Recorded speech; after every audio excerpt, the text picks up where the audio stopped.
আপনি যদি একটু স্বাস্থ্যবান হন তো মানুষ বলবে আপনি বেশি খান। আপনি যদি ডায়েট করে চলেন বলবে আপনি অসুস্থ, আপনি খেতে পান না।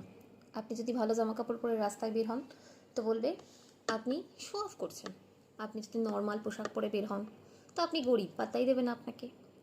আপনি একটুখানি কাউকে সময় দিচ্ছেন বেশি, সবার সাথে ফ্রিলি কথা বলছেন তো বলবে আপনি ইম্যাচিওর, আপনাকে পাত্তা দেবে না, আপনার কথা শুনবে না। আপনি যদি একটু সিরিয়াস হন বলবে আনসোশাল। আপনি সবার বিপদে সবার আগে চলে যাচ্ছেন তো আপনাকে না টেকেন ফর গ্র্যান্টেড নিয়ে নেবে, আপনাকে অত বেশি সবাই যোগ্য মনে করবে না। আবার আপনি যদি নিজের জন্য সময় রাখতে চান, নিজেকে ফ্রি টাইম দিতে চান বলবে আপনি আনসোশাল, সমাজে মিশতে পারেন না। আপনি আগে যদি বিয়ে করে নেন ইচড়ে পাকা, একটু বেশি বয়স হয়ে যাচ্ছে বিয়ে করছেন না, বুড়ো হয়ে গেছে।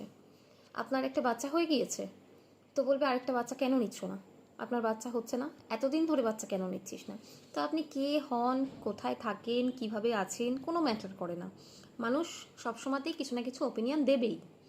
তো মানুষের কথা না ভেবে নিজের জীবনে এগিয়ে যান, কারণ একটা কেউ কখনোই সবাইকে সন্তুষ্ট করতে পারে না, আর আমরা সবাইকে সন্তুষ্ট করার জন্য নই। তাই নিজে ভালো থেকে কারোর কোনো ক্ষতি না করে, কোনো রকমভাবে কাউকে ডিস্টার্ব না করে নিজে এগিয়ে চলুন, নিজে ভালো থাকুন।